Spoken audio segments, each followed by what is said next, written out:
Nah, secara umum kita punya nama singkatan itu Ridho.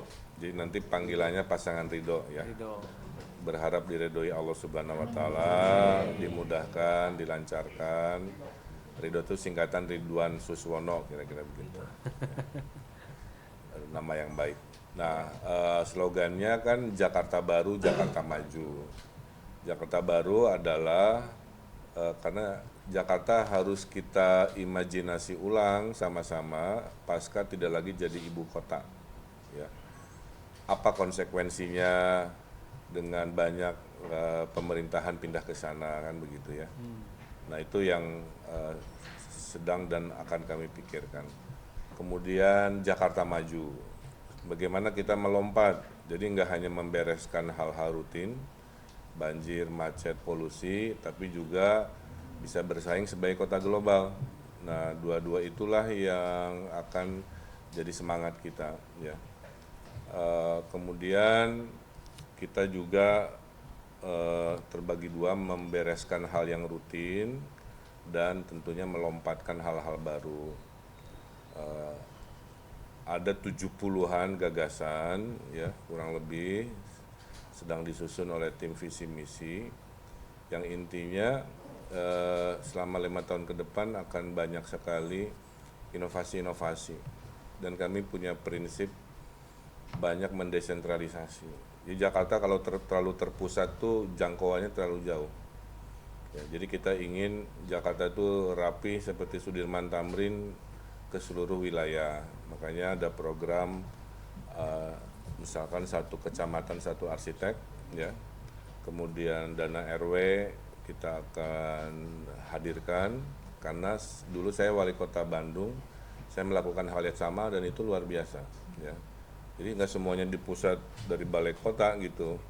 RW kelurahan akan diberdayakan dengan anggarannya, didampingi oleh tadi perencana, maka kekumuhan-kekumuhan ujung-ujung itu bisa dalam hitungan 2-3 tahun sebenarnya bisa beres lah gitu ya.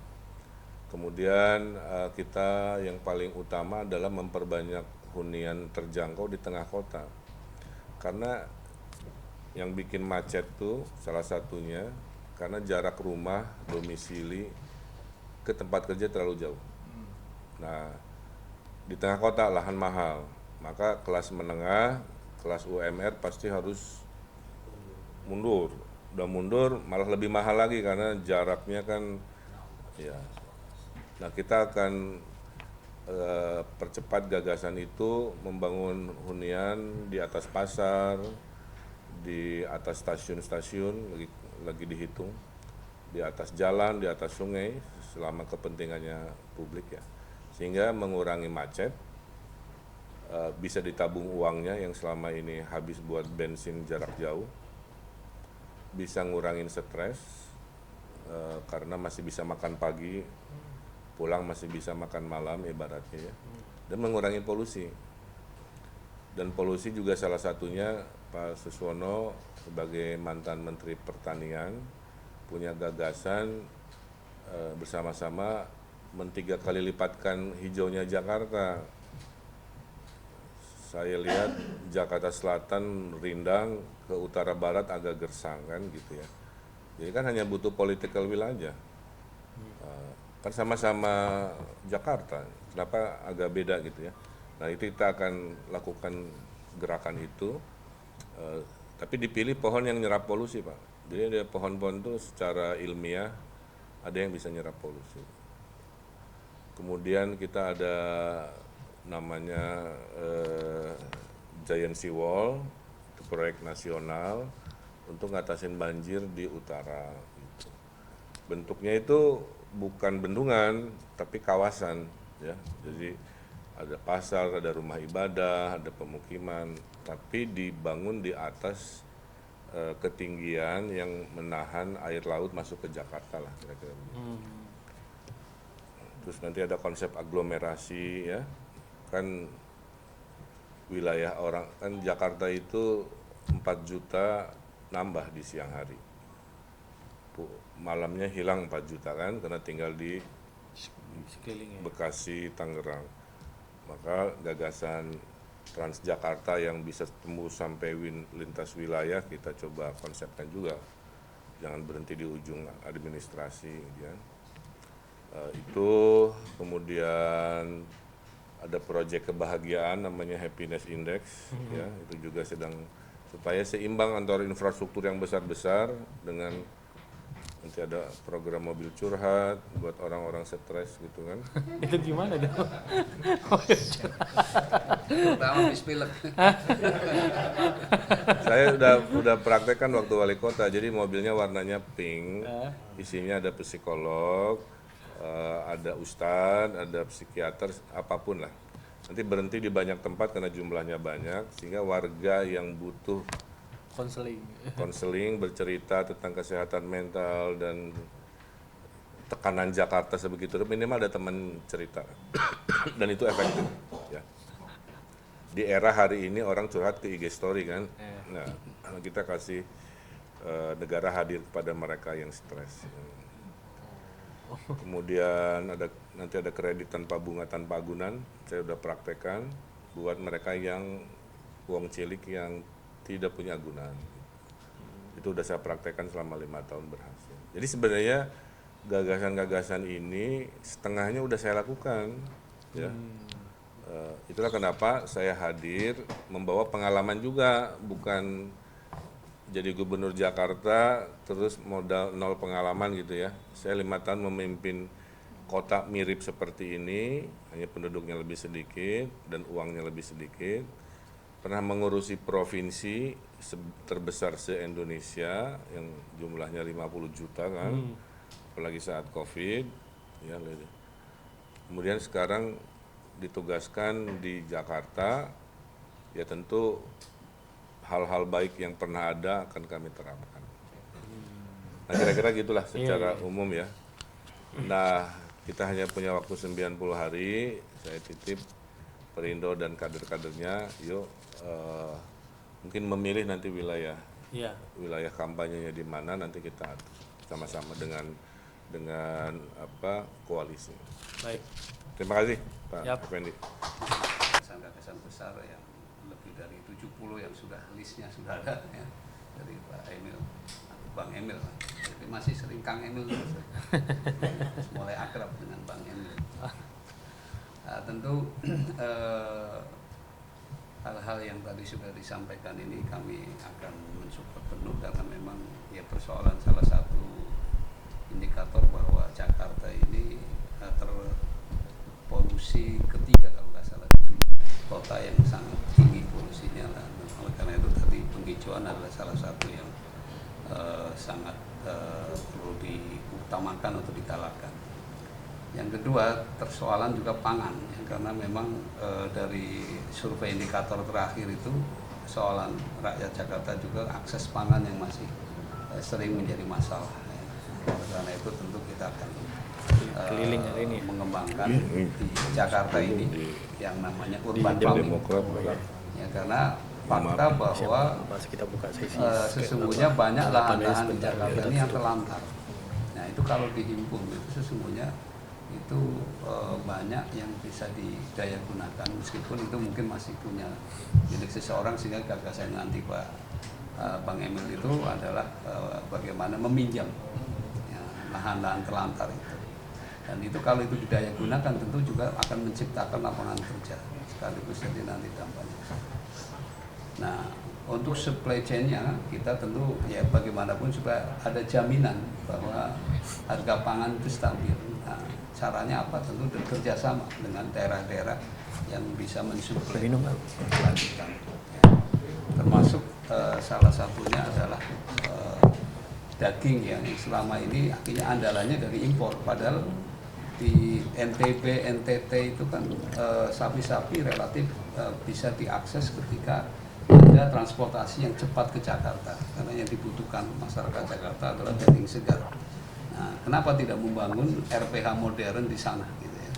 Nah, dari situlah kemudian kita tentu kerjasama dengan maskapai penerbangan yang harapannya ada subsidi. Kalau saya kira kalau Presiden turun tangan, saya yakin pasti bisa gitu, seperti itu, sehingga Jakarta juga bisa dapat akses pangan yang relatif terjangkau.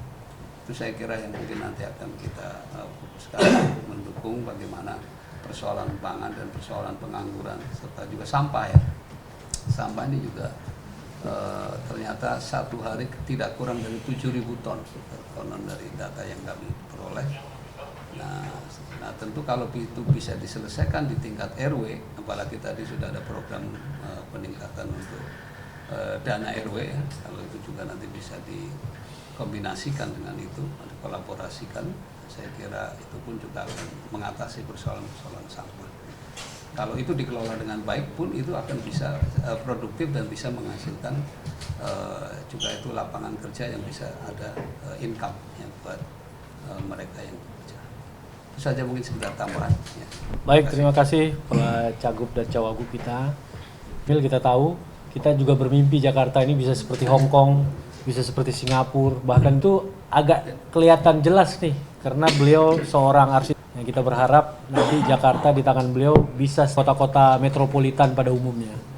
Karena waktu agak menipis di partai hari ini, dan nanti mungkin di koalisi partai nanti, mungkin dari teman-teman kalau ada yang resah, pengen tanya-tanya, nah saya kasih sebelum kita tutup. Iya, terima kasih. Saya kebetulan masih posisinya sebagai kurator IKN ya. Jadi kurator IKN ini semua perencanaan ibu kota harus lewat saya, tugas dari presiden. Jadi saya paham, Pak. Ya.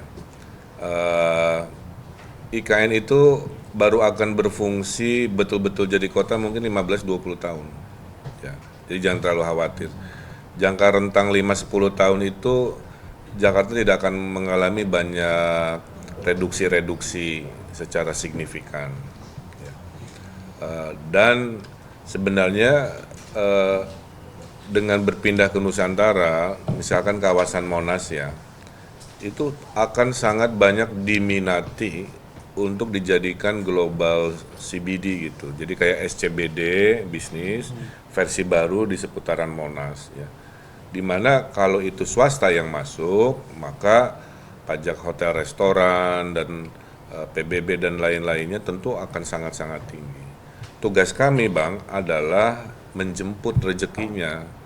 Saya waktu gubernur sebelumnya, cara saya begitu, rezeki itu harus dijemput, maka saya banyak keliling. Makanya provinsi saya mohon izin kemarin 5 tahun ranking 1 terus investasinya. Karena sayanya sales gitu ya. Nah saya akan menggunakan pengalaman itu untuk membawa hal yang sama di tempat yang baru. Sehingga itu mengkompensasi kekhawatiran tadi lah kira-kira begitu ya. Nah kemudian saya juga dicurhati oleh ibu-ibu sosialita yang kelas atas sampai ibu-ibu di kampung sama, Pak saya ingin anak saya dikasih taman bermain. Jadi nanti saya akan kombinasi skala besar, skala sedang, skala kecil. Waktu saya wali kota dulu saya beli rumah Pak di kampung, rumahnya saya hancurin, saya jadiin lapangan voli. Jadi nggak selalu, oh di mana ya, oh ini nggak ada lahan, mohon maaf, enggak. Bisa kita cari di kampung padat daripada anaknya main di aspal kan, terus sering tawuran ini karena nggak ada tempat. Ya kita cari ada yang mau dijual nggak ya beli mahal dikit lah ya. Terus kita bongkar jadi tempat bersama. Saya bikin beberapa itu di kampung padat di waktu saya wali kota, sehingga semua manusia sama Pak, mau dia menengah bawah menengah atas butuh ruang bertemu ya. Kan bete terus kalau di rumah berinteraksi. Termasuk kita ada rencana Car Free Night ya di tiap kelurahan kecamatan sebulan sekali. Ada bazar, ada musik, ada kumpul-kumpul malam Senin biar adem, trafiknya lagi rendah untuk mengurangi tawuran. Sehingga terjadi interaksi antar kampung kan. Sekarang sarana kenalan antar kampung gimana kan nggak ada. Nah, nanti kita bikin kayak Car Free Day tapi malam hari lah. Itu ada gagasan. Dan pernah saya praktekkan juga, makanya banyak saya bilang gagasan ini udah saya kerjain di skala yang lebih kecil dan hasilnya masyarakat bahagia Pak gitu. Jadi kalau mau Car Free Day itu nggak harus ke Sudirman Tamrin, ya di wilayah masing-masing aja cari jalan kosong yang trafik rendah ditutup, bikin kebahagiaan di skala. Itulah yang saya sebut kami ini punya konsep dasarnya 3 DKI, desentralisasi, kolaborasi dan inovasi. Di mana kita bisa desentralisasi, anggaran didesentralisasikan. Di mana kita bisa kolaborasi, mendesain bersama. dan harus berinovasi. Inovasi itu menghadirkan yang baru dari nggak ada. Akan banyak sesi begini Pak di pertemuan-pertemuan berikut karena ada 70-an yang harus kita diskusikan. Sekarang baru bab pendahuluan, ya, gitu ya. Dan mohon maaf karena memang koalisi kita besar, diantriin jadwal kami gitu ya. Jadi ini juga ditunggu Partai Demokrat untuk penyerahan B1 KWK-nya. Mohon izin dengan waktu yang tak terbatas, sekali lagi mohon maaf atas waktunya. Terima kasih. Baik.